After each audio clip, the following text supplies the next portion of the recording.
Okay, this is Robert from DC Media Group and Global Revolution TV. And I'm here with a couple gentlemen here participated in getting this Cedar Grove Sandy Relief Community Hub together. We're 6 months after Hurricane Sandy. So you guys are residents in this area? Yes. So Steve Chatty, I live right down the block, 38 Toppin Street. October 29 changed our life forever. It was a night that I'm never gonna forget. And the Tuesday after that turned out to be 6 months long, as far as I'm concerned. Because I'm still living that same day over and over and over every day. I can't wait for Wednesday to come. The water came up, took everything away, and here we are. So you were in your home when it happened? When the water started to come in, say about up to my knees, I couldn't stay there anymore, so I had to go. It came in so fast that there was no time to react or to think, or what you're gonna do next, or where you're gonna go. You just need to get out. I've never been scared in my life like that before. But ever since, when we came back the next day, everything is washed away. We have about 6 feet of water in our first floor, which is the only floor that we have. It's a ranch, one family ranch, and everything went under. So whatever we owned is gone. Thank God I still have my family, my wife, my 7-year-old daughter, and we're trying to get back on our feet right now. I knew it was going to be a long road, but I didn't think it was going to be this long. And we didn't even start. 6 months later, we're still in the same boat. We still live in the same day, over and over and over, like I said before. That Wednesday is just not coming. Waiting for help from the government, waiting for help from the Red Cross. They collected all that money, we haven't seen any. All right. That'll work. Thank God for this hub. I mean, you know, this is our second home right now. This is where everybody gathers, this is where everybody stops every day, you know, have a bite, chat, share information. You know, that's basically the life that we're living right now. So other than that, there's nothing new. The insurance is lowballing everybody. They're trying to screw everybody. FEMA haven't decided what map to give us. This way, whether we'll know what height we're gonna build our houses if we were to rebuild. Everything's still in the gray. Nothing is clear yet. Nobody knows what to do anymore. So it's just a nightmare. We live in a nightmare. Sorry.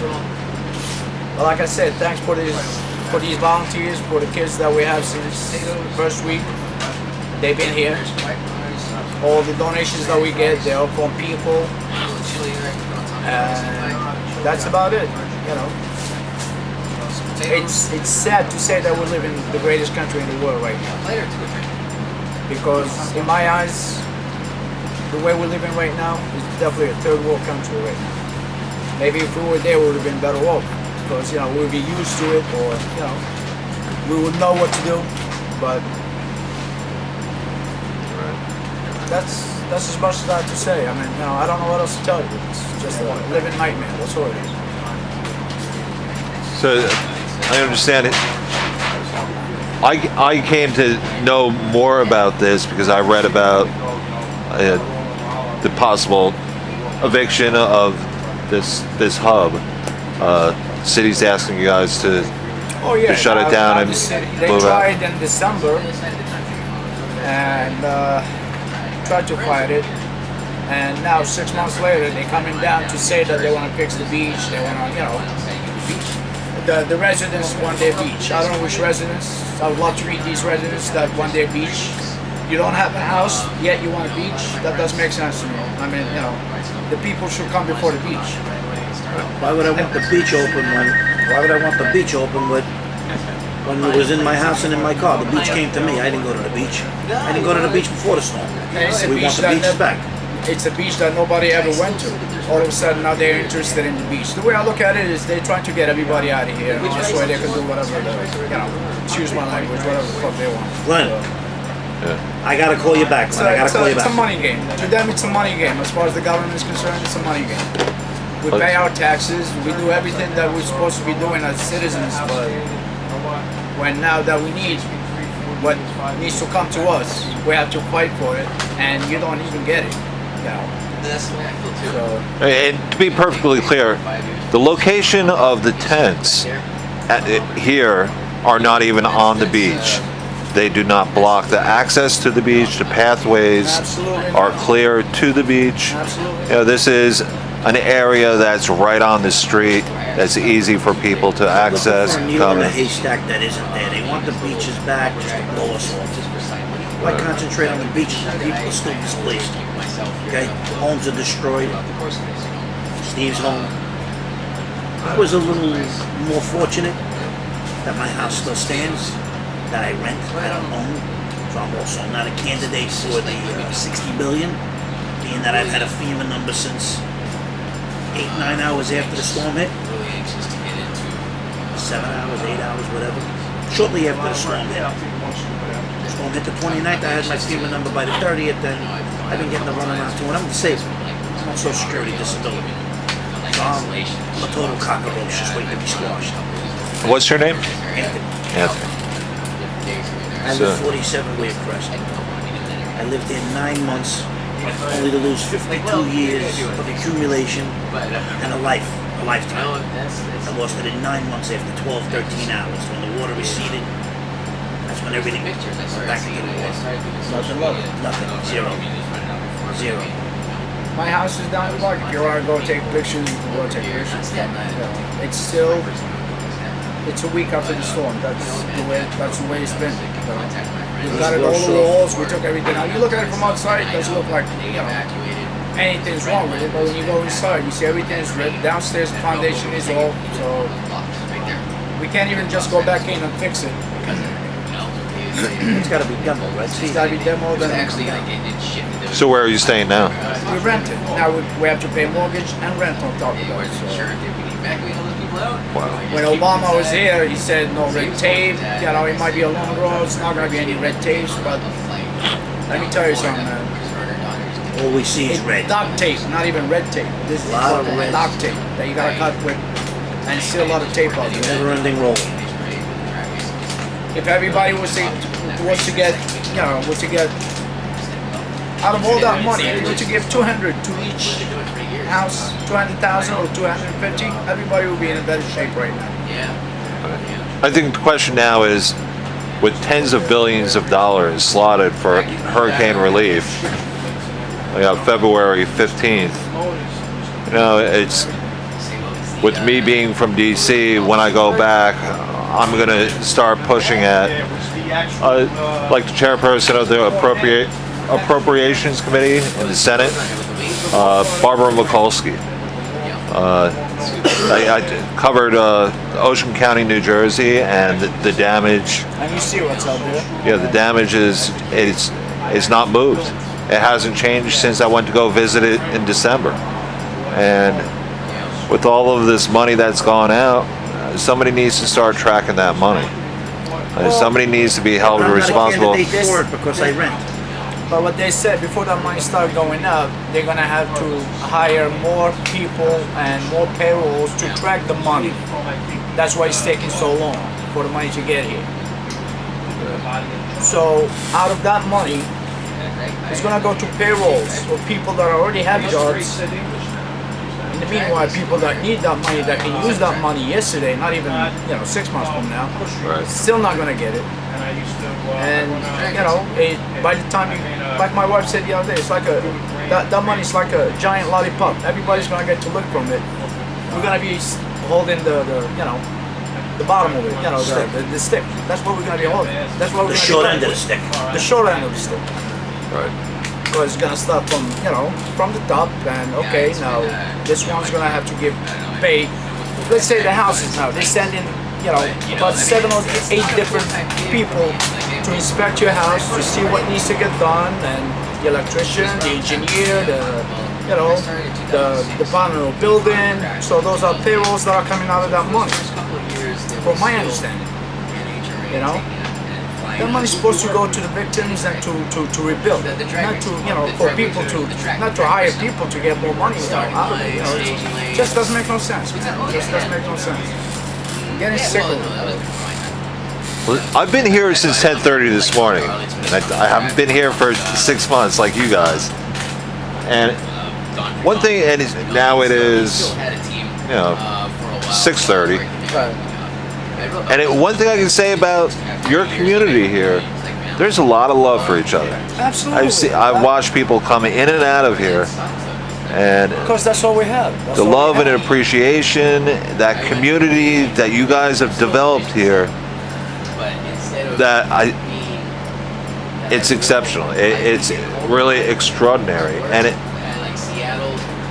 and I've personally been a lot involved with the Occupy movement, with doing media stuff around that. And I have to say, the journalists who have reported on these hubs around New York City, they have a lot of praise, and it's well deserved. Right. The work that's going on here, the effort that you put in, you know, I'm sure it's prevented a tremendous amount of crime. Absolutely. Absolutely. You know, it's not just the love of, you know, just helping people. It's what is done for the community here is By the people. by the people, for the people. By the people. And This is America right here in this community. But as Right. far as the government is concerned, I don't see that as America. You know? Every time you hear people talking shit about America, it kills me inside, because we know that's not what we are. You know, when they talk negative, oh, Americans this, Americans this, Americans that, they don't understand that that's the government, that's not us. Right. It's happening to us right now as we speak. We lost our homes, we lost everything that we have. Where's the government? Right. Where's the government? All right? FEMA, you have to fight with FEMA. You have to appeal with FEMA. You have to. They gave us $214 to fix a house that's gotta be demolished. What the fuck are you gonna do with $214? Can't even buy What a is good that? dinner. A joke? Is that really a joke? $214? A storm took your house, and I'm gonna offer you $214. I would love to know this person, or to meet this person that decided to sit down on the table and write a check of $214 to give it to somebody that just lost their fucking house and everything in it. I would love to know this person, what's in their head and what's going through their head when they decide to put that number, $214 for repair. Repair what? What are you gonna repair with that? You can't buy paint with that money. I'll give you another one. The home insurance that we've been paying since we bought the house. We bought the house in 08. We paid the insurance. We couldn't buy the house without insurance. Flood insurance, home insurance, hazard insurance. You could not buy the house. The paper will not be okay without those 3 insurances. Fine. The home insurance, after they came and inspect the house, you're gonna think that I'm lying. I have all the paperwork to prove everything that I'm saying. They offered us $250. I'll show you the house right now. $250. I'm sorry, $1,250 Oh, $1,200. with a $1,000 deductible. Now you do the math. What's their reason? It wasn't a wind damage. 80 miles an hour that was recorded and 90 miles an hour that was recorded that night of the storm. To them, it wasn't the wind damage. The wind did not damage anything. I'll show you the roof. I'll show you everything right there. $250. Wow. Now, you mean to tell me that nobody can go after these people and stop them and hold them accountable? And these are not crimes being committed right now as we speak? They're thieves without guns. So white collar is okay? Yeah. $250. I still have that check. I put it on the wall. And are you hearing these stories as people come in for help? Everybody will tell you exactly the same story. Everybody's going through the same thing. I would love for Obama to see these things, to be aware of these things, what's happening. I know he's got a lot of shit to deal with, but you know what? This is happening in your own backyard. Charity starts at home. Sorry. This is happening right here, in your backyard. Charity starts at home. Take care of the people that voted you in. What else can I tell you? I'm just, I'm just sick. I'm sick to my stomach. Yeah, the insurance companies, if you were to be late one day, Oh, what do you get? cancellation. Cancellation notice. You better come up with that money, pal. Send that money, otherwise your premium is canceled. If I knew that was the case, if I knew this is what I'm going to be facing today, I wouldn't give a shit whether they cancel the insurance or And not. to reactivate the policy, they charge you for that too. Alright? So what am I paying you for? To give it to me at the end? Give you what at the end? You know what I'm talking about. Nothing. So, The share, that's what you got. So have you seen any other politicians come around here that you were able to speak with? politicians, they're gonna come here, but everybody's hand is tied. They want to pass the buck. They want to, Who is the congressional representative? Congressman? Yeah. Oh, yeah. Michael Grimm? Michael Grimm, Grimm. we have Lanza, we have the governor Lanza, we have Nicole Malakakis. She's been great. I mean, she's been trying so hard, but She came her down hands here are to tied do too. rip-outs. She put on her jeans and work boots and was doing She was rip-outs. down here with everybody else. That's no lie. That I can't take that away. from her. I've listened to her on C-SPAN Yes. crying for the people down Yes. here. Yes. She never forgot where she came from. Yeah. Michael Grimm too. was here. Michael Grimm is a gem. Michael Grimm sent an email to FEMA. 3 hours later, 4 supervisors inside of 40 minutes time called me up. What can we do? So you'll stay out of his office because his office is strong. He leaned all over them. Okay, guess what?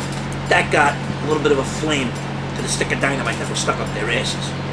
So have you kept in touch with these politicians? Yeah, well, They're busy. They're busy. They're doing what they can. As far as Bloomberg, Well, yeah, I understand Bloomberg is in charge of the FEMA or well, federal funding. well, that explains you something. Yeah. As far as Bloomberg, Yeah. if you can watch this, I have one message for him, man. If you ever watch this, Bloomberg, I want you, when you go to sleep at night, think about all these people that are out here that are still going through hell, that now you're looking to shut down even these hubs that are helping everybody around here. I want you to think about that before you close your eyes tonight or whenever you watch it. I'm out. All right. Thank you, Steve. Steve, I'll talk Nice, to bro. you. Be well, brother. Anthony, thank you. Nice to I'm meet not you. done yet. I'm not done. Oh. I gave Steve the floor because he's more destitute than me. I lost everything. I came from the heart of Bensonhurst, Brooklyn, 64th and 18th. I was here 9 months to lose everything after 12, 13 hours. And I was by myself in the house. Me, physically handicapped, and my son, a 17-year-old mentally challenged child. He has a handicap called Asperger's syndrome. It's a form of autism. And he was in the house with me. He was giving his mother trouble, so I took him with me. 8 of 9 months he was with me. Now he got so spooked he didn't even want to come back. He lost all of his winter and summer clothing, my winter and summer clothing, 2 complete bedrooms of furniture, all the audio, all the video, all the appliances, living room, dining room, kitchen, everything that I worked all my